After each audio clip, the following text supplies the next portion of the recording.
નમસ્કાર દર્શક મિત્રો, આજે 8 તારીખ થઈ, બુધવાર, બરાબર લગભગ 5:15 વાગ્યાની આજુબાજુનો સમય છે.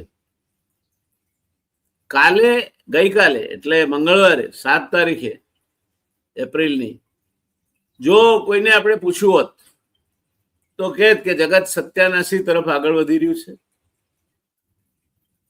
ઈરાન અને અમેરિકા વચ્ચે બસ હવે ગણતરીના કલાકોમાં જ મહાયુદ્ધ ફાટી નીકળશે.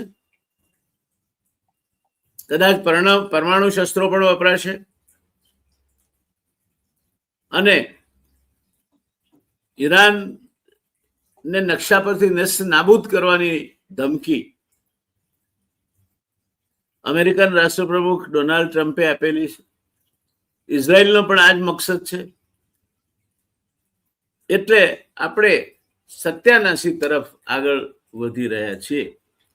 પ્રોફેટ્સ ઓફ ધી ડૂમ્સ ડે, મયુરભાઈ, સત્યાનાશીના અથવા પ્રલયકાળના જે લોકો ફરિશ્તાઓ કહેવાય, આગાહી કરવા વાળા, એ બધા જગતનો અંત આજે આવી ગયો હોત, આપણે આજે શોધ ના કરતા હોત. બિલકુલ એ પ્રકારની આગાહીઓ થતી.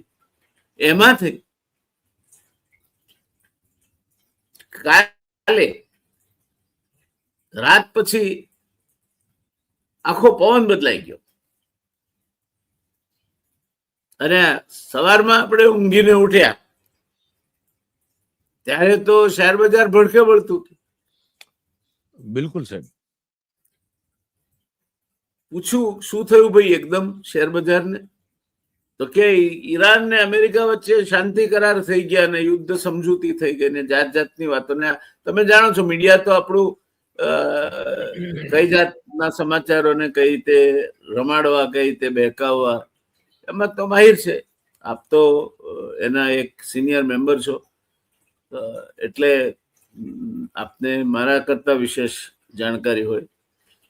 હું એનો ભુક્ત ભોગી છું ક્યારેક ક્યારેક, એટલે મને પણ મીડિયાને જોવાનો નાનો અમથો મોકો મળતો રહેશે.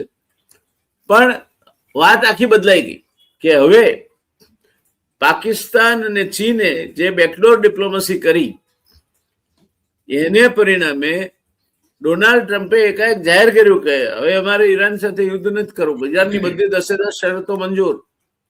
એ હોર્મુઝ ખોલે કે ના ખોલે એની ચિંતા નહીં, અમે શાંતિ વાર્તા માટે તૈયાર છીએ અને 15 દિવસ અમે અથવા ઇઝરાયલ કોઈ પણ પ્રકારનો હુમલો નહીં કરીએ. પછી આમાં ઇઝરાયલ એની ટેવ પ્રમાણે, કારણ કે આ યહૂદીઓ છે ને બચી ગયેલી પ્રજા છે, એટલે કોઈ ના બચે એ માટે હંમેશા સતત ચિંતિત હોય છે. એટલે પાછું નેતન્યાહુએ ઉંબાડ્યું કે ના, અમે લેબનાન પર તો હુમલો કરીશું. બધું સમૂહ સૂતર જાય. મયુરભાઈ, કાળી બિલાડી આડી ઉતરે, આપણે માનતા નથી, પણ આડી ઉતરે તો એ શીખે નહીં તો અપશુકન તો કરે જ. એમ ઇઝરાયલ અને આ નેતન્યાહુ એ કાળી બિલાડી છે, જ્યાં ઉતરે ત્યાં અપશુકન તો કરે જ. એટલે આવી એમણે જાહેરાત કરી. પણ આ આખી વાતમાં પાકિસ્તાન મને લાગે છે જશ ખાટી ગયું. એને ઈરાન અને અમેરિકા વચ્ચે પીસ બ્રોકર કરી. China also use back door diplomacy. અને આ બે દેશોમાંથી પાકિસ્તાને તો ત્યાં સુધી કહ્યું કે તમે શાંતિ મંત્રાળય માટે બંને દેશો પાકિસ્તાનમાં મળો. હવે એની સાથે મયુરભાઈ હું થોડું લંબાણપૂર્વક એટલા માટે ખેંચું છું કે એક જક્સ્ટાપોઝ કરવું છે એના સામે. એક સમય કે આપણે દ્વિધામાં હતા કે ખોમનાઈની હત્યા થઈ ગઈ તો એને શ્રદ્ધાંજલિ આપવી કે નહીં. આપણે એ દ્વિધામાં હતા. આપણે કઈ બાજુ છે એ સમજણ નથી પડતી. યુદ્ધના આગલા દાડા સુધી આપણે ઇઝરાયલ સાથે સંબોધન કરતા હતા. ઇઝરાયલે કંઈક અત્યાર સુધી કોઈને નહોતો આપ્યો એવો એવોર્ડ આપણા પ્રધાનમંત્રીને આપ્યો. પહેલી વાર આપ્યો છે. આવો એવોર્ડ ઇઝરાયલ કોઈ આપતું નથી. ત્યાર પછી અમેરિકા આપણને ચાપકા મારતું રહ્યું, આપણે સહન કરતા રહ્યા. આપણો પિયુષ ગોયલ કે ટ્રીટી થઈ ગઈ છે, વાસ્તવમાં થઈ નથી. જયશંકર કે વાણિજ્ય મંત્રીને પૂછો, વાણિજ્ય મંત્રી કે વિત્ત મંત્રીને પૂછો. આ બધામાં ખરેખર અમુક રહસ્ય તો હરદીપ પુરીને ની જાણકારીમાં હતા.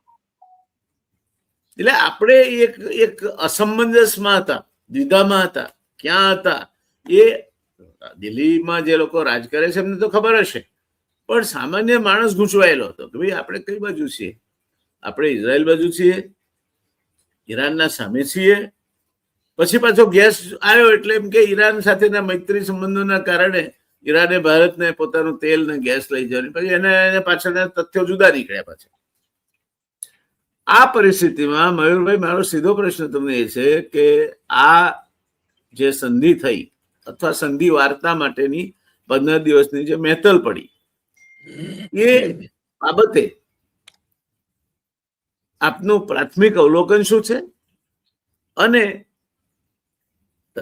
આપણી કૂટનીતિમાં એવું શું ખૂટ્યું આપણને કે આ ચીન પાકિસ્તાનની સાથે ભારતનું નામ ના જોડાયું? આપણે તો ઈરાનની નજીક હતા ને અમેરિકાની નજીક હતા.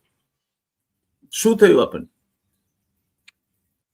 साहब जी जी बिल्कुल बिल्कुल. आप हिंदी में बोलो. मैंने आज से तय किया है कि हम ના ના ના સાહેબ, આપણે ગુજરાતી દર્શકો આપણા જે છે આપણે नहीं, हमने चेंज कर दिया. अब आज से हम हिंदी में ही करेंगे क्योंकि हमारे गुजराती दर्शक जो है वो हिंदी समझते हैं, हिंदी पिक्चर देखते हैं, हिंदी समझते हैं, हिंदी सीरियल देखते हैं, आपको सुनते हैं, तो हमें भी धक्का लेंगे, चला लेंगे. તો મારો આગ્રહ એવો છે કે આ વાતચીત ગુજરાતીમાં રાખી, મારે ગુજરાતીમાં બોલવું છે. સારું, રાખો, વાંધો નહીં. અમે you always have the last word. I won't say last laugh, but last word. એવું રાખો. આવતા વખતે કંઈક કરીએ, પણ આજનું રાખો. દર્શક મિત્રો, આ જુઓ છે ને કેવી મજબૂરી હોય છે જયનારાયણ વ્યાસની. હું તો બે હાથ જોડીને મારી અને મોદીની પરિસ્થિતિમાં કોઈ ફરક નથી. ત્યાં પાત્ર બદલાય, ત્યાં ટ્રમ્પ ગગલાવે, અને અહીંયા મયુર ચાંદની ગગલાવે. ફરક એટલો જ છે, બાકી ગગલાવાનું તો છે જ. આ કોળી કોળા ઉપર પડે કે કોળું કોળી ઉપર પડે, કપાવાનું તો કોળા જ છે. એટલે વધેરાઈ જવાનું સદભાગ્ય કોળાને પ્રાપ્ત છે. તો મયુરભાઈ આગળ વધો, બીજું શું ગુજરાતીમાં ચાલુ? એટલે મેં છે ને જેવું આમ સવારના હું ઉઠ્યો ને, મેં આજ, કારણ કે આપણને એવું હતું કે રાત્રે તો તબાહી મચી જવાની છે, ને રાત્રે તો કદાચ ખબર નહીં ન્યુક્લિયર બોમ્બ પણ ફૂટી જાય, ને ખબર નહીં જમીન રસ્તે કોઈ આક્રમણ કરી નાખે, કે 3500 સૈનિકો મોકલી આપેલા, વગેરે વગેરે બધી વાતો હતી ને બધું. કાલ રાત્રે આપણી રાત પ્રમાણે તો ટ્રમ્પે એવી ઘોષણા કરી લીધી કે હું ખાડો પાડી દઈશ, એમ ખોદી નાખીશ, એમ. આપણે ઊંઘતા ઝડપાઈ જઈએ એ માટેની તૈયારીઓ કરી છે. હા, આપણે ઝડપાઈ ગયા ઊંઘતા. તો સવારે મેં ચાલે મને થયું, મેં ચાલુ આ માણસનો ભરોસો તો અમે કોઈ જગ્યાએ થાય એવો જ નથી. પણ મને એમ હતું કે આ જે રીતે, કારણ કે ત્યાં જે નો કિંગ્સ પ્રોટેસ્ટ થયો અમેરિકામાં, અને એ પ્રોટેસ્ટ, અને પછી હવે તો 25th એમેન્ડમેન્ટને ઇન્વોક કરવાની વાત ત્યાં હવે સિરિયસલી ચાલુ થઈ ગઈ છે અમેરિકામાં. એટલે ટ્રમ્પ માટે એની જે પણ જે મેડનેસ છે, એ મેડનેસ પછી પણ એને એકચ્યુઅલી એક એવા ફરીથી એક ડિપ્લોમેટિક ચેનલમાં આવવું જરૂરી થઈ ગયું હતું, કે આવ્યું, ઠીક છે, એ ટ્રમ્પ ભાઈ જાણે, ટ્રમ્પ કાકા જાણે. મુદ્દો એ છે સાહેબ કે મને તો એ થયું સવારના પોરમાં, મેં કીધું આ ખબર નહીં કેટલા કરોડ કે કદાચ અરબ રૂપિયા આપણા સાહેબે વાપરી નાખ્યા, સાહેબ. અબજો રૂપિયા વાપરી નાખ્યા. શેના માટે? એક પેટ્રિયટ મિસાઇલ $600 મિલિયન થી માંડીને 1 અબજ, જે મસ્કાતમાં હતું રડાર, હું તો, મને તો આમાં ટ્રમ્પની યાર કોઈ સહાનુભૂતિ જ નથી, ને ટ્રમ્પને મારે કોઈ લેવા દેવા નહીં. આપણા સાહેબ એટલે આપણા પ્રધાનમંત્રીશ્રીની વાત કરો, આપણા નરેન્દ્રભાઈ, આપની સાથે આપણા નરેન્દ્રભાઈ વિશ્વ ગુરુની છબી બનાવવા પાછળ અબજો રૂપિયા વપરાઈ ગયા છે સાહેબ. અત્યારે આવ્યા ત્યારથી એ વિમાનમાંથી હેઠે ઉતરે ને પાછા વિમાનમાં ચડી જાય, અને જ્યાં ને ત્યાં તમને કહું સાહેબ, જાય ને ત્યાં જે કાર બોલાવે, કેટલા પ્રચાર માટે પ્રસાર માટેના પૈસા ખર્ચાણા હશે, કેટલા એમના વિદેશ પ્રવાસના પૈસા ખર્ચાણા હશે. આટલા પ્રવાસો પછી જે વાયરલ થાય અથવા કરવામાં આવે એ શું હતું? તો એ ગમે તેને કોઈ પણ દેશના જે વડાપ્રધાન કે રાષ્ટ્રપતિ હોય તો એને એ ગળે વળગતા હોય, ગળે પડતા હોય, જોરથી હાથ મિલાવતા હોય, એને ખભા પર જો એક ધબ્બો મારતા હોય અને જોર જોરથી હસતા હોય. આ દ્રશ્યો બધા વાયરલ થાય અને એના આધારે સાહેબ અને સાહેબના ચેલાઓ એ સાહેબ ગામ ગાંડું કરી નાખ્યું કે આપણે થઈ ગયા વિશ્વગુરુ. આપણને પૂછ્યા વગર પુટિન પાણી પીતો નથી અને ટ્રમ્પ લઘુશંકા કરવા જતો નથી અને નેતન્યાહુની તો કોઈ ઓકાત નથી. બાકી મેક્રોન તો આપણે રાફેલનો ઓર્ડર આપ્યો ત્યારથી આપણે ચમચા ચેલા થઈ ગયા છે. કોઈ છે નહીં દુનિયામાં જે આપણને પૂછ્યા વગર કંઈ ચૂં કે ચા કરતું હોય. અને નરેન્દ્રભાઈ પાછા એમના ભારતની અંદરમાં જે ભાષણો આપે એમાં એ ચૂંટણીઓ તો આપણે ચાલતી રહેતી હોય, દર 6 વારે ચૂંટણી હોય, ચૂંટણી સભા હોય, સાહેબને ગમતી વસ્તુ છે. સાહેબ ચૂંટણી સભાઓ કરે અને એમાં એક વસ્તુ કેટલી બધી વાર બોલતા મેન તમે સાંભળ્યા હશે કે દુનિયા આખી જ્યારે કોઈ કોયડામાં, કોઈ પઝલમાં ફસાયેલી હોય, કોઈ ગૂંચવણમાં હોય, ગૂંચ પડી ગઈ હોય, તો ઉકેલ માટે, સમાધાન માટે એ હવે ભારતની સામે જોઈએ. આ આટલા બધા પ્રયાસો અને 10-12 વર્ષની એમની મહેનતના અંતે અને આપણા પૈસાના ભોગે આ આખું એક તંત્ર ઊભું કરવાનો એમને પ્રયાસ કર્યો. સાહેબ પાકિસ્તાન નામના સાવ પતી ગયેલા દેશ એ સાહેબ ₹1 પ્રચાર વગર એ હાળો વિશ્વગુરુ થઈ ગયો. વિચાર કરો સાહેબ. ઈરાનનો વિદેશ મંત્રી અરાગચી, જેનો લેટર ટ્રમ્પ એનું જે સોશિયલ મીડિયા છે ટ્રુથ સોશિયલ એના ઉપર એ પબ્લિશ કરે, એમાં પહેલા જ ફકરામાં એ શાહબાઝ શરીફ અને આસિમ મુનીરનો આભાર માને, એને ડ્યુ ક્રેડિટ આપે અરાગચી. ટ્રમ્પ જે પોતાના તરફથી જે પોસ્ટ કરે ટ્રુથ સોશિયલ ઉપર એમાં પણ ટ્રમ્પ પાછું શાહબાઝ શરીફ અને જનરલ આસિફ મુનીરને ક્રેડિટ આપે. તો સાહેબ આપણે તો ઓલું જો વોર રોકવાદી પાપા વાળી જે વાર્તા હતી ક્યાં ગઈ સાહેબ? તમે જે મેન્શન કર્યું એ તો આપણે ક્યારના આ વિશે આપણે સવાલ ઉઠાવીએ છીએ કે તમારા સદીઓ જૂના જેની સાથે સંબંધ છે એવી સભ્યતા એટલે ઈરાન. ઈરાનમાં એ શિયાપંથી મુસલમાનો અને એમના સર્વોચ્ચ ધર્મગુરુ એટલે ખામેનેઈ, જેમને હુમલામાં મારી નાખવામાં આવ્યા. ઈરાન સાથે આપણે તો ક્યારેય દુશ્મની નહોતી, મિત્રતા જ હતી ખાલી. તો એ જે મેડલ તમે જેનો ઉલ્લેખ કર્યો એ કેન્સેટ ખાતે જે એમને મેડલ પહેરવામાં આવ્યો એક જે હા એ નેસેટ, હા મારાથી ક બોલે જ જાય, ખબર નહીં, હું ચાલે ભૂલચૂક લેવી દેવી સાયલેન્ટ છે પણ હું મારાથી બોલાઈ જાય. નેસેટ છે. હા ના આપણી ભૂલ છે, માફી માંગવી પડે. કશી ભૂલ નથી, આપણી ભાષા નથી. નેસેટમાં જે એ મેડલનો ભાર કેટલો બધો હશે સાહેબ, કે સાહેબનું ડોકું એટલું બધું નમી ગયું કે માથું ઊંચું કરીને કઈ બોલી જ ન શીખા. શોક સંદેશ આપણે તો સાહેબ, આપણે તો અમારે જાણો સૌરાષ્ટ્રમાં તો જોગીદાસ ખુમાણને ને ભાવનગર સ્ટેટને તમને કહું કે કેવા વેર તમને કહું જાગીર માટેના, અને બધા ડાયરાઓમાં એકવાર કથાઓ થઈ છે, તમે સૌરાષ્ટ્રની રસદારમાં વાંચ્યું હશે, બારોટિયામાં વાંચ્યું છે ઝવેરચંદ ભાઈમાં, કે એ પછી તે જો દીકરો એમનો સંતાનમાંથી કોઈ દેવ થાય તો જોગીદાસ ખુમાણ જે છે એ ત્યાં કાણે જાય, કારજમાં જાય, માથાબોળ નાય, જતા પહેલા માથાબોળ નાય. હવે આપણે તો એ કલ્ચર, અને આપણું કે ખાલી સૌરાષ્ટ્ર નથી, આ દેશમાં અલગ અલગ જગ્યાએ આ છે જ. હવે આપણે એક શોક સંદેશો પ્રગટ નથી કરી, કારો નથી કરી શકા, શું કારો નથી કરી શકા, એટલે કયા કારણસર નથી કરી, એમાં કોઈ અસમંજસ મારી દ્રષ્ટિએ નથી.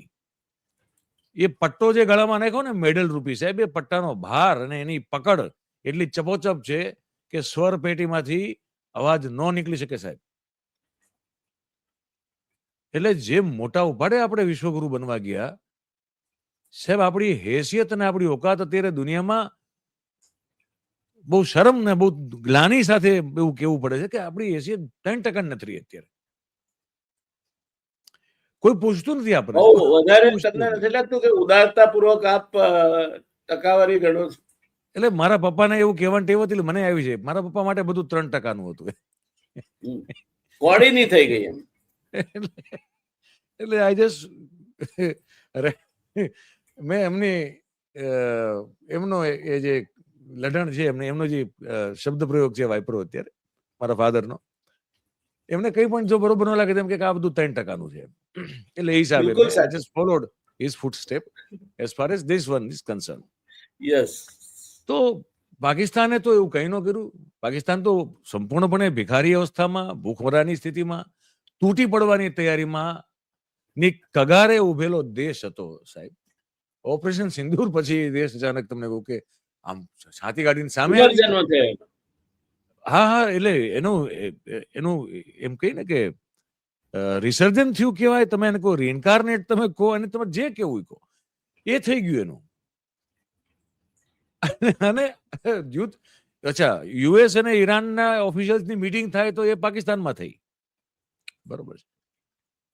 એટલે આપણે એટલે એવા તો મતલબ એવું તો શું છે કે આટલા અબજો અથવા તો કરોડોનો ફૂંકી માર્યા પછી મારા ને તમારા ટેક્સના પૈસા, રૂપિયા, આ એક છાપ બનાવવા માટે ખાખા ખીખી ખૂખું કરીને જે બધા ધંધા કર્યા આપણે, અને એના અંતે પછી આપણી હેસિયત કોડી નહીં. તો કઈ એટલે મને તો સાહેબ વહમું ત્યાં લાગી ગયું. હું તમને ઓનેસ્ટલી કહું, ટ્રમ્પને જે કરવું એ કરે. ટ્રમ્પ અમેરિકાનું ભલું ઈચ્છે ન ઈચ્છે, અમેરિકાને ત્યાં એને ઉથલાવી મારે, એની સામે ઇમ્પીચમેન્ટ લાવે, એ અમેરિકનોનો પ્રશ્ન.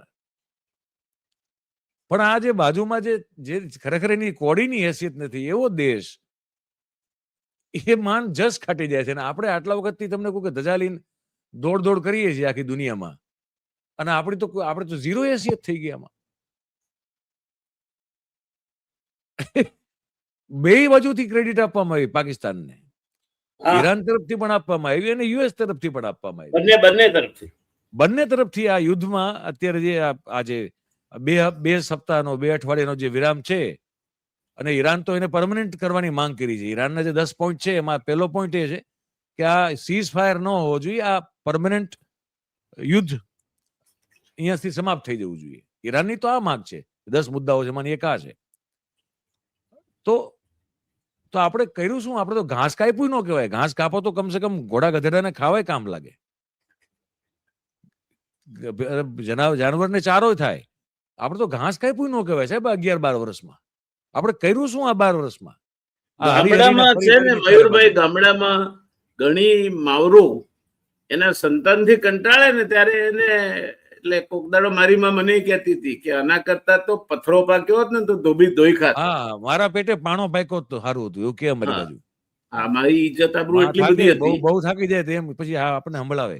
મને મારી માં કંટાળે ત્યારે આવું કહી નાખે, પછી વાલ કરે, પણ કંટાળે ત્યારે થાકી જાય ત્યારે કે એમ તોફાન આપડા વધી જાય ને પછી એ બચારી માને એવું એને એક બાજુ આખા ઘરનું ધ્યાન રાખવાનું. એ વખતે તો સાધન સગવડતાઓ એટલી ઓછી હતી ને કામ તો આજે પણ છે, એ બધા કામ ત્યારે પણ હતા. અચ્છા, ત્યારે તો ગામડામાં બીજા કામ હતા. છાણા તમને કોઈક શેરીમાં પોદળા થયા હોય છે તો પોદળા ઉપાડવી પડે, લાકડા પાડવાના, છાણા લાવવાના, બધી વ્યવસ્થાઓ બધા એક્સ્ટ્રા હતા.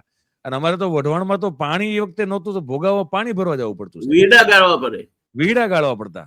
ભોગાવામાં વીડા ગાળીને પછી એમાંથી પાણી બેડા બધા ભરી અને પાછા ઘરે આવી. એટલે એ બધું પણ એ વખતે તો સ્ત્રીઓને કરવું પડતું. એમાં પાછા આપણા જેવા ટપોરીના તોફાનો બધા હોય એટલે માં થાકી જાય. તો થાકી જાય ત્યારે કે એવું કે મારા રોયા, મારા આના કરતા તો પેટે પાણો પાક્યો તારો. પણ આપણે આ વાત શું કામ કરીએ? પાણો પાકવાની વાત ટેમ્પરરી હોય, ટેમ્પરરી, પણ આવું કહેવાય ખરું. તો આપણે આપણા દેશના જે કરતા ધરતાઓ છે એમના માટે આવું ન કહી શકીએ કે એના કરતા પાણા પાક્યા હોત તો ક્યાંક રોડ કરવા આ પુલો તૂટી જાય છે તો હારી કપચી બનાવવા કે કામ લાગ્યા. રોડે કોઈ ખબર નહીં કેવી રીતે બાંધે, સાલા ટકતા નથી. રોડ તમને કહું કે આજે હમણાં હું અમદાવાદ થી વડોદરા આવ્યો પાછો, અને મેં અદભુત આ લોકોની સૂઝબૂઝ જોઈ. રોડ ઉપર આવ્યો તો હું થોડું મારું દુઃખ કહી દઉં. સાહેબ, ભર બપોરે ધોળા દિવસે જ્યારે ટ્રાફિક હાઈવે ઉપર, હું અમદાવાદ મુંબઈ હાઈવે તમારે પકડવો પડે વડોદરાથી અમદાવાદ આવવું હોય તો, ઓબ્વિયસલી. હવે સાહેબ, વડોદરાની બહાર નીકળવાના જે ફ્લાયઓવર્સ છે બધા, એમાંથી એટલી બધી એની સૂઝ કેવી, બૂઝ કેવી. હવે એ રિપેર કરવું હશે, થીગડા મારવા હશે, તો એ જેટલી બાજુ, એક બાજુના રસ્તામાં, જેમ કે હું જઈ રહ્યો છું, તો જવાનામાં એક સાઈડ જે ડબલ ટ્રેક છે એમાંથી એક ટ્રેક બંધ કરી દીધો, એટલે બોટલ નેક સિચ્યુએશન થઈ જાય તમારી ફ્લાયઓવર ઉપર.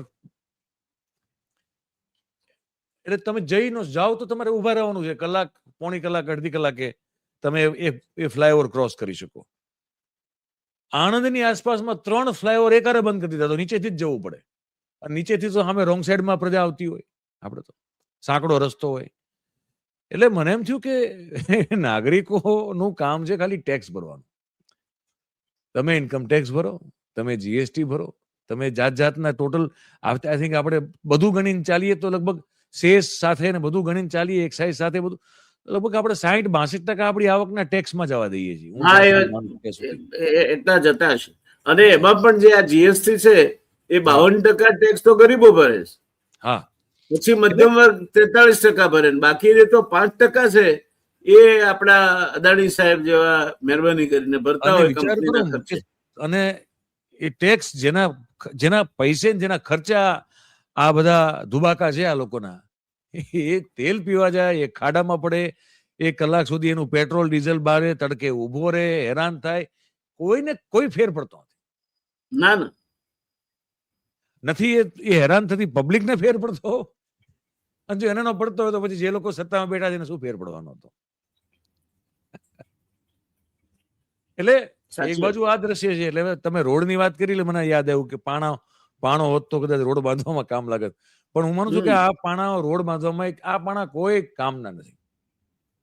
જો પાણા સમજીને ચાલો તમે, પથ્થર સમજીને, તો કોઈ કામના છે નહીં, એકે કામમાં આવે એમ નથી.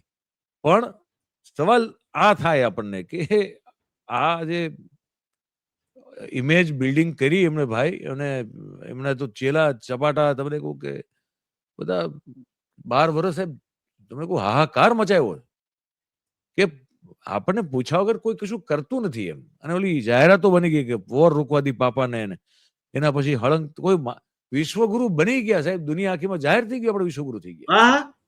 તો આ તો આપણને તો કોઈ પૂછતું નથી ને. પાકિસ્તાન જેની ફોર લોંગ ટાઈમ સૂર્ય ઉગતા પહેલા પીએમઓ માં ફોન કરતો હતો કે ઉગું.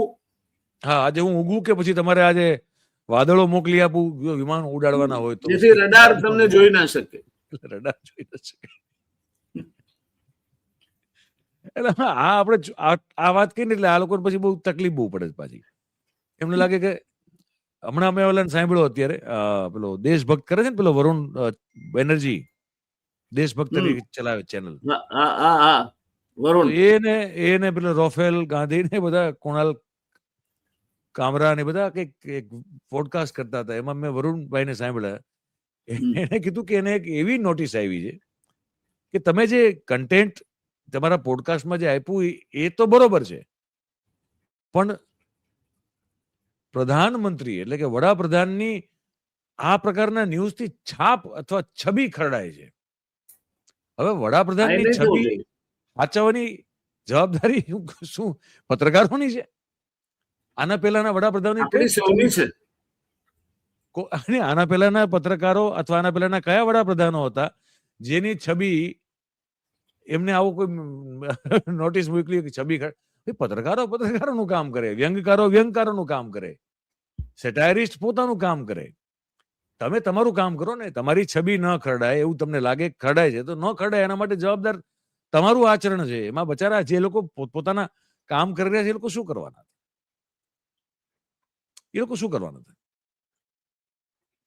પણ હવે છે અત્યારે. એટલે પાકિસ્તાન, મને તો સાહેબ ચચરી ગયું છે કે પાકિસ્તાનને ક્રેડિટ કેમ મળીએ? એમને પાકિસ્તાન આમાં આપણે સાઈડમાં રહી ગયા પ્લેટફોર્મ પર આપણે ઉભા હતા, સામાન હતો, બધું તૈયાર હતું, આપણે આમ ટાઈનો નોટ બોટ બરાબર અને ટ્રેન આવીએ ખરી, પણ મારી બેટી સડસડાટ કરતી જતી રહી, રનિંગ થ્રુ. ઇસ્લામાબાદ અને આગળના સ્ટેશને ફ્લેગ સ્ટેશન, મહી નદીનો પુલ પસાર કરે એટલે વાસદનું નાનું સ્ટેશન આવે. મારી બેટી ત્યાં જઈને ઉભી રહી. ઉભી રહી, બોલો હવે શું કરવું? હવે એ તો આવડું મોટું આપણું સ્ટેશન, આવો આપણો ભપકો, આવું આપણે સૂટ બૂટ બધું તૈયાર કર્યું હતું, તો તકલીફ શું પડી આપણે ત્યાં ઉભી રહી હોત ટ્રેન? તો ના ઉભી રહી. એટલે ટ્રમ્પ અને ઈરાનના વડાપ્રધાન, આપણા ખામેની, મુસ્તફા ખામેની, હા, એ સુપ્રીમ લીડર, આ બધા અબૂધ છે. અને ભારતની અગત્યતા સમજતા નથી. એવું આપ માનો છો કે આપણે જાણી બુજીને આપણી ઇજ્જત આબરૂને જલાએ સ્વાહા કરી છે? નહીં, આપણે સ્વાહા કરીને સાહેબ, એ લોકો એટલે સમજતા નથી આપણું મહત્વ. અત્યારે ભારતનું મહત્વ નથી સમજતા એવું નથી માનતો. એ તો ઈરાને કીધું, ઈરાનના જે પ્રતિનિધિ હતા અહીંયા આપણે ત્યાં, આ જે ધર્મગુરુના પ્રતિનિધિ, એને સ્પષ્ટ એક વિડીયો બાઇટ આપેલી હતી કે ભાઈ ભારતીયોનો પ્રેમ અને સ્વાદ, ભારતીયો તો ડોનેશન આપ્યું છે, એ લોકો ઈરાનમાં હેલ્પ, ફિનાન્શિયલ હેલ્પ પણ કરેલી છે, કેશ અને કાઇન્ડ બંનેમાં કરી એ લોકોએ આપણે ત્યાંથી.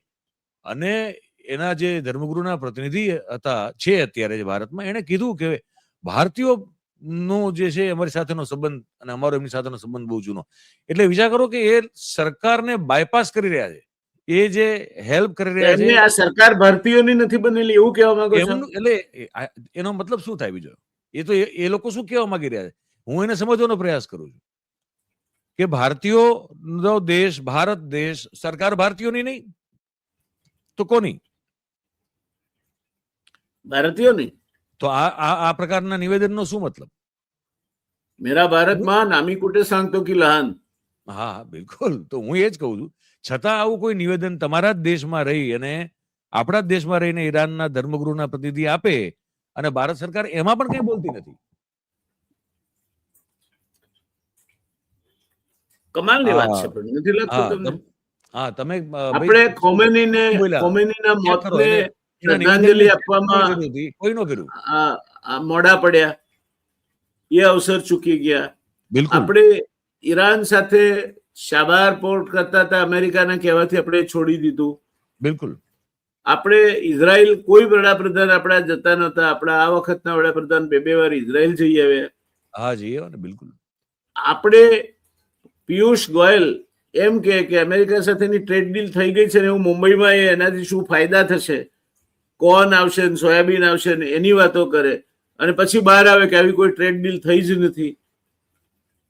જયશંકરનો છોકરો એ ઓબ્ઝર્વર ફાઉન્ડેશનમાં હોય અને ડોવાલનો છોકરો એ ઇંગ્લેન્ડનો નાગરિક હોય. આવા તો દેશભક્તો છે. ડોવાલનો છોકરો બ્રિટિશ સિટીઝન છે અને પીઆઈઓ રાખે છે, પાછું ડુપ્લિકેટ કાર્ડ આપણું રાખે છે, પર્સન ઓફ ઇન્ડિયન ઓરિજિનનો રાખે. બરોબર છે. એટલે મૂળ આ બધી એક્સરસાઇઝનો, આ બધા પૈસાના ધુમાડાનો, તમામ વસ્તુઓનો જે ફિયાસ્કો થયો, એ ફિયાસ્કોમાં મને દુઃખ વ્યક્તિગત એક ભારતીય નાગરિક તરીકે જે છે એ બહુ સ્પષ્ટ છે ને, એ છે કે આ બધું કર્યા પછી પણ આપણે મેં મારા હિન્દીના કાર્યક્રમમાં આજે કીધું કે પેલી એક હિન્દી જ પ્રોવર્બ છે કે લેને ગઈ પૂત ઓર ખોવાઈ ખસમ. દીકરો મેળવા પણ પતિ ખોઈ બેઠી. આપણે એ લેવલે આખી સિચ્યુએશન થઈ ગઈ કે આપણે વિશ્વગુરુ થવા નીકળ્યા પણ આપણે સામાન્ય હેસિયત પણ ખોઈ બેઠા. અત્યારે હાલના જીઓ પોલિટિક્સમાં આપણે વિદેશ નીતિની વાત કરીએ, જેની કોઈ હેસિયત આજે પણ નથી. સ્પેસિફિક કોમેન્ટ મારે જોઈએ છે વિદેશ નીતિ ઉપર. આપણે આપણા પાડોશી દેશ નેપાળ, બાંગ્લાદેશ, માલદીવ્સ, શ્રીલંકા, પાકિસ્તાન, બધા પાડોશી દેશો સાથે આપણે વાવી મૂક્યું છે. હવે અમેરિકા, ઇઝરાયલ અને ઈરાન સાથેનો જે વૈશ્વિક વિદેશ નીતિ એમાં પણ આપણે 33 માર્ક ન લાવી શક્યા. તો કેવી આ રીતે લવાય વિદેશ સાહેબ? મોરચે વિદેશ નીતિના મોરચે જયશંકર જેવો વિદેશ મંત્રી હોય, ના સાહેબ, જયશંકર કોઈ વિદેશ વિદેશ સેવાનો મંત્રી પેલો રહી ચુક્યો હોય, સભ્ય રહી ચુક્યો હોય, તો કેમ આપણે નિષ્ફળ જઈએ છીએ? સાહેબ એટલા માટે કારણ કે વિદેશ નીતિ આઈ ડોન્ટ થિંક કે જયશંકર ડ્રાઈવ કરે છે. વિદેશ નીતિ આ દેશની અંદરમાં તમામ સાહેબ જે વડાપ્રધાન એક વંદે ભારત જેવી ટ્રેનને લીલી ઝંડી આપવાનો મોકો સ્થાનિક તમને કહું કે મેયરને કે કોર્પોરેટરને ન આપી શકતા હોય, એ વિદેશ મંત્રાલય જયશંકરને સંભાળવાનો મોકો આપે, કેવી વાત કરો સાહેબ? આપ તો સાથે કામ કરી ચૂકેલા છો, મારે આવું ન ના, કહેવાનું. પણ તું હિઝ ક્રેડિટ મારા ખાતામાં કોઈ દાડો નરેન્દ્રભાઈ નો તમારા કોઈ ખાતામાં એટલા માટે ન કરે અને એટલે જ હસ્તક્ષેપ તમે નતો રહેતો. તમારા ખાતામાં નથી કરેલો, હું સાક્ષી છું કે તમને ડિસ્ટર્બ પણ એટલે તમે ગેમા પણ નહીં ને સાહેબ, સમજો. હા, એક હોઈ શકે. હા હા, એટલે તમે એ હોઈ શકે. તમે પોસાવ નહીં. તમે જો જે બુદ્ધિશાળી છે, જે હોશિયાર છે, પોતાના કામમાં કાબેલ છે, એવો સ્વતંત્ર વ્યક્તિત્વ અને બુદ્ધિવાળો માણસ એ નરેન્દ્રભાઈને ન પોસાય તો તમે ન પોસાના ને સાહેબ. હારી જવું પડ્યું ને, હારી જવું પડ્યું ઇન ધ સેન્સ હરાવી દેવામાં આવ્યા તમને 2012. હા, બિલકુલ, એમાં કોઈ છુપી વાત નથી. જે મતવિસ્તાર ભારતીય જનતા તરફેણમાં હતો અને જેના કારણે સિદ્ધપુરની સીટ જીતતી હતી, એ ઊંઝા વિસ્તારના 14 ગામો કાપી અને ઊંઝા 70,000 જીતતી હતી સીટ, એમાં નાખવાની કોઈ જરૂર નહોતી, પણ નાખી દીધા. અને વાગડોદ વિસ્તાર જે સંપૂર્ણપણે કોંગ્રેસ કમિટેડ વિસ્તાર હતો, એને સિદ્ધપુરમાં ભેળવી દીધો. જાદુ થઈ ગયું. તો એટલે લોકો ન પોસાય. મને એનો કોઈ અફસોસ નથી. સવાલ આજે સિદ્ધપુરને મારો વિસ્તાર ગણું છું ને ભવિષ્યમાં પણ ગણવાનો છું. ના ના, ધેટ ઇઝ, એ તો આખો અલગ મારો કહેવાનો મુદ્દો હતો કે આમની આસપાસ કોઈ સ્વતંત્ર વ્યક્તિત્વ અને બુદ્ધિ વાળું કોઈ રહી ન શકે સાહેબ. એટલે એની આસપાસ કોઈ પોતાની ડિપાર્ટમેન્ટ પોતાની મરજી ચલાવતું એવું પોસિબલ નથી. એવું ના ચાલે. ન ચાલે એ વાત સાચી છે, પણ એવું થઈ રહ્યું છે એ પણ હકીકત છે.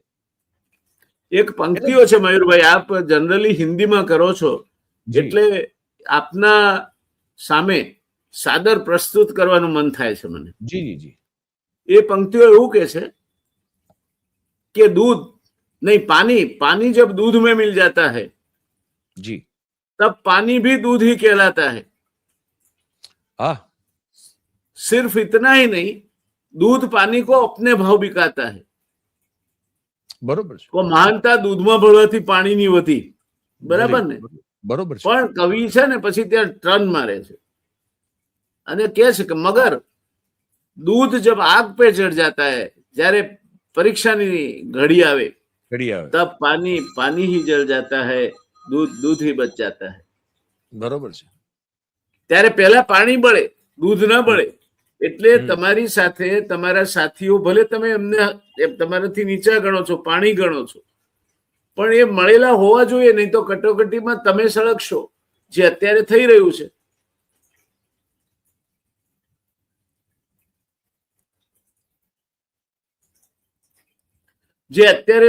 છે. એટલે આપણે વિદેશ નીતિના મોરચે એક નહીં, જ્યાં જ્યાં આપણે હાથ નાખ્યો ત્યાં દાઝ્યા છીએ. અને છતાંય આપણા આ બહાદુરોને ખબર નથી, વોટ્સએપ યુનિવર્સિટીના બળખંદારોને, કે ગલ્ફના દેશોમાં 1 કરોડ માણસો આપણા છે, ભારતીયો છે. આપણા ભારતીયો ઇઝરાયલ થી વધારે સંખ્યા ખાલી આપણા ભારતીયોની ગલ્ફ કન્ટ્રી. હા, ઇઝરાયલના પોપ્યુલેશન થી વધારે, સાચું કમ્પેરિઝન કહ્યું આપે. બિલકુલ. અને એમના કારણે મયુરભાઈ 12% જેટલો બજેટ ભાગ આપણો એ વિદેશી મુદ્રામાં આપણે દર વર્ષે મળે છે. બિલકુલ. હવે અહીં બેઠા બેઠા ટ્વીટ દીધે જ રાખે. પેલા લોકોનું ત્યાં શું થતું હશે એ નહીં વિચારવાનું. અને સાથે સાથે બીજું એક ઇન્ટરેસ્ટિંગ ડેવલપમેન્ટ સાહેબ થઈ રહ્યું છે. તાઇવાનના વિદેશ મંત્રી ચીનના પ્રવાસે છે, જર્ની ફોર પીસ મથાળા હેઠળ. વાહ, થવું જોઈએ. પણ આ પણ થઈ રહ્યું છે. એટલે આપણે જયારે વાત કરીએ છીએ યુદ્ધની, બાકી જ્યાં સુધી હવે ઈરાન અને અમેરિકા અને ઇઝરાયલના મામલો છે, એમાં જો જરાક આપણે એના પર થોડું વિચારીએ તો એક વસ્તુ બહુ ક્લિયર કટ સમજાય સાહેબ, કે અમેરિકામાં ટ્રમ્પના નામનું ભોપાળું ફૂટી ગયું છે. 25th એમેન્ડમેન્ટ જે છે ઇન્વોક કરવાની વાત ત્યાં છે. લગભગ આઈ થિંક મોર દેન 80 જે સાંસદો છે ત્યાંના એ લોકો તો they have હા જેમ આપણા એક લગભગ નિયર 200 MPs હા have expressed their no confidence in the election commissioner. બિલકુલ. એ રાકેશ એને તો કુમાર રાજીવ કુમાર ને એમના અનુયાયી રાજીવ કુમારના જે અત્યારના જે જ્ઞાનેશ કુમાર જ્ઞાનેશ કુમાર છે એ જ્ઞાનેશ કુમારમાં અવિશ્વાસ વ્યક્ત કર્યો છે. આજે કદાચ પહેલી વખત આટલા બધા સંખ્યામાં સાંસદોએ એક સંસ્થાકીય એક બંધારણીય સંસ્થાના જે વડા છે એને એની ઇજ્જતનું એવું દેવાળું કાઢ્યું છે. અને આપણે જોઈએ છે જે રીતે ઇલેક્શનો થાય છે, જે રીતે વોટર લિસ્ટ તૃણમૂલ બનાવવામાં આવે કોંગ્રેસના છે, જે રીતે સર્વ થાય છે, તો સાહેબ આ તૃણમૂલ કોંગ્રેસના ટ્રમ્પની અમેરિકામાં હવે ઇજ્જત આબરૂ તો આપે જેમ કહ્યું ને 3% થઈ ગઈ. હા, અને અમેરિકા એવો દેશ નથી. આજે એક પરિણામ વાંચ્યું, એક અમેરિકન રાજ્યની ત્યાં અર્લી પોલ વોટિંગ પણ શક્ય છે. શક્ય તો છે. એ સેનેટરે ચૂંટાઈ અને ડેમોક્રેટ્સની બહુમતીમાં વધારો કર્યો છે. બીજું તમને હું કહું કે તૃણમૂલ કોંગ્રેસનું પ્રતિનિધિ મંડળ ચૂંટણી કમિશનરને મળવા ગયું. 7 મિનિટની મીટિંગથી ડેરેક ઓબ્રાયને પબ્લિકલી મીડિયા બાઇટ આપી છે કે 7 મિનિટ પછી આ એના શબ્દો છે કે ચૂંટણી કમિશનરે કીધું કે ગેટ લોસ્ટ, નીકળો એમ. He should have got lost. You આ needed somebody આજનું like somebody who could have replied him in the same words. મને કોઈ ડેરિક ઓબ્રાયન માટે સહાનુભૂતિ નથી, પણ એક સાંસદ તરીકે આપણા પ્રતિનિધિ છે. How dare anybody can tell him to get lost? A person who is paid out of our taxes. Bloody hell with it. So the delegation from TMC was there in front of the election commission. They got the 7 minutes of time, and at the end of 7 minutes, they were told get lost by the election commission. That's what Derek O'Brien says. But they should have carried election commissioner also along with them. That we shall get lost together. We are in a democracy where it is not I but we who prevails. So આપણે તો આ સ્થિતિમાં છીએ અત્યારે. સાહેબને આસામમાં ચાના બગીચામાં પત્તા તોડી લીધા. પેલા તમિલનાડુમાં થિરુ રમેશજી પાસેથી પેલા ગમખા નોટેશન બોક્સ કેમ કામ કરે છે એ પણ શીખી લીધું એમણે. પછી કોઈક સાઉથના મંદિરમાં મારા ખ્યાલથી કોઈક જગ્યાએ કદાચ હું માનું છું કે કંઈક પોતું પણ કદાચ માર્યું છે ક્યાંક, પેલું ભીનું કરીને પેલું. એટલે આ બધું નરેન્દ્રભાઈ આ બધી મહેનત કરી રહ્યા છે. એને એ જ કરતા રહેશે. મારી માં એક ભજન ગાતી હતી. હા, એ ભજનના શબ્દો કઈક આવા હતા મેરભાઈ કે કેવો હતો રાવણ તત્વવેત્તા, નવે ગ્રહો નિકટમાં જ રહેતા, જી હરિ સીતા સુજી કુબુદ્ધિ, વિનાશ કાળે વિપરીત બુદ્ધિ. 145 કરોડનો આ દેશ, દુનિયાની સૌથી વધારેમાં વધારે વસ્તી ધરાવતો આ દેશ, એને પેલું 3%નો ટ્રમ્પ એવું કે હું તને મંજૂરી આપું છું રશિયા પાસેથી તેલ ખરીદવાની, તો આપણે ટ્રમ્પને કેવું જોઈએ કે તેલ લેવા જતું. સીધી વાત છે ને સાહેબ. કેવું ક્યાં મરી ગયું આપણું સ્વાભિમાન એ વખતે? આપણે ક્યાં કોઈના બાપાના નોકર છીએ? શું કામ હોય? અને ઈરાનને તમે જે લોકો એના ખોમાનીનો તો ઇતિહાસ એવો છે કે જે ખોમાનીનું હત્યા થઈ એના દાદા એ બારાબંકુઈના આજુબાજુના કોઈ ગામના વતની હતા. ભારતમાંથી માઇગ્રેટ થઈને ત્યાં ગયા છે. તો તમે જો ઋષિ સુનકને ભારતનો જમાઈ ગણી શકતા હો, હા, પેલા કમલા હેરિસ ને સુનિતા હેરિસને ભારતની દીકરી ગણી શકતા હો, તુલસી મિસ્ટર ડોવાલના છોકરાને ભારતીય ગણી શકતા હો, જયશંકરના છોકરાને જો ORF ફાઉન્ડેશનમાં રોલ પર હોવા છતાં ભારતીય ગણી શકતા હો, તો આ તો ભારતમાંથી ગયેલ માણસ તમારી મૂડી છે. તમે કેમ ખોવો છો એને?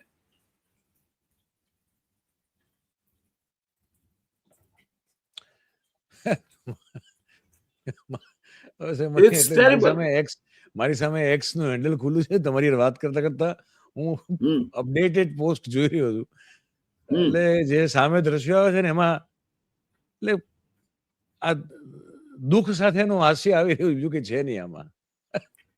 શું છે? નરેન્દ્રભાઈ અલગ અલગ કેવા એવા દ્રશ્યો આવે છે તમને કહું સામે. એટલે એ જોઈને વિનાશકાળે વિપરીત બુદ્ધિ વાળું જે છે ને તમારું જે હમણાં નહીં, ઈસુ ખ્રિસ્તને જયારે ફાંસીના વધસ્થાને લઈ જતા હતા હા. ત્યારે પણ એને પ્રાર્થના કરેલી કે O Lord forgive the because they don't know what they are doing.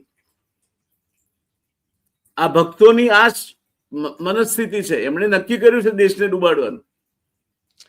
તમે કહેતા હો તો હું તમને દેખાડી દઉં જે દ્રશ્ય જોઈને મને હસવું આવ્યું એ. દેખાડો, આપણા દર્શક મિત્રોને ખ્યાલ આવે. এক্ষণিক গামোচাৰে বিজেপি জিলা সভাপতি শ্ৰী অসীম কুমাৰ দাস ডাঙৰীয়াই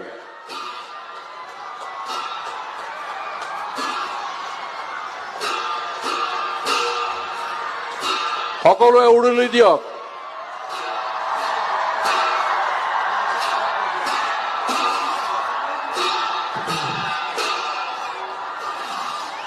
ইয়াৰ পাছতে সম্বৰ্ধনা জনাব বিহালী বিধানসভা। નહીં, મેં દર્શન કરી લીધા.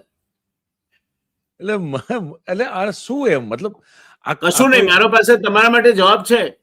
આ છે શું એમ? એ જવાબ એવું કે છે કે in a democracy you get the government you deserve. લોકશાહીમાં તમે ગેલસફા હો તો તમને ગેલસફા જ મળે.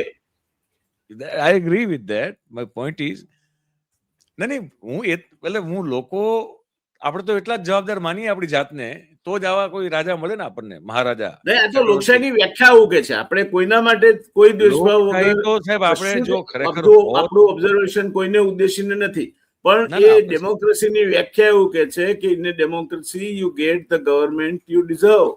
You deserve. લોકશાહીમાં તમે જેને લાયક હો એવા પ્રતિનિધિઓ તમને મળે છે. લોકશાહીમાં તમે જેને લાયક હો એવી સરકારો તમને મળે છે. તો હવે પ્રતિનિધિઓનો વાંક ક્યાં કાઢવાનો યાર? ના ના આપણે કોઈનો કાઢતા નથી સાહેબ. બસ અમે દેખાડવું તમને દેખાડી દીધું બસ. એટલે જે તમે પ્રશ્નના મૂળ સુધી પહોંચો. આમાં જવાબદાર કોણ છે? નાની પાલખીવાળાએ એવું કહ્યું છે કે ઇન્ડિયા, એનું પુસ્તક છે વી ધ નેશન, એમાં એને લખ્યું છે કે India is a country which at times I feel is like a donkey laden with golden bars. The donkey does not know the worth and value of gold. Nonetheless, it feels the load of it. સોનાની ઈંટો લાદેલો એક ગધેડો જઈ રહ્યો છે એવું, અને એને ગધેડાને ખબર નથી કે એના ઉપર સોનું, આટલું બધું કિંમતી સોનું લાદવામાં આવેલું છે, પણ કારણ કે એ સોનાની ઈંટો છે એટલે એને ભાર ખૂબ લાગે. ભાર તો લાગે છે. એટલે આપણે હું કોઈને પણ, નરેન્દ્રભાઈને પણ દોષ દેવા નથી માંગતો, એમના કોઈ મંત્રીમંડળના સભ્યોને પણ કોઈ દોષ દેવા નથી માંગતો. આ જ અધિકારીઓ એક જમાનામાં they were highly praised for their meticulous discipline and job. એમને પણ કંઈ કહેવા નથી માંગતો. માત્ર ખાલી એટલું કહું છું કે અત્યારના આપણને જેને લાયક છીએ એવી સરકાર અને એવો વહીવટ આપણને મળે છે. બસ તો વધાવી લેવા જોઈએ બે હાથે. આપણે તો શું બીજું કરીએ આપણે એમાં? અમેરિકન પ્રજાને લાગે છે કે ના, અમને આવો પ્રમુખ શોભાજનક નથી, તો એ લોકો બિલકુલ ડંકાની ચોટ પર લાગેલા છે. એ સ્થિતિ નેતન્યાહુની ઇઝરાયલમાં છે. ઇઝરાયલમાં નેતન્યાહુનો ભયંકર વિરોધ થાય છે. બિલકુલ થાય છે. વિરોધ એ લોકશાહી વ્યવસ્થાનું એક પાસું છે.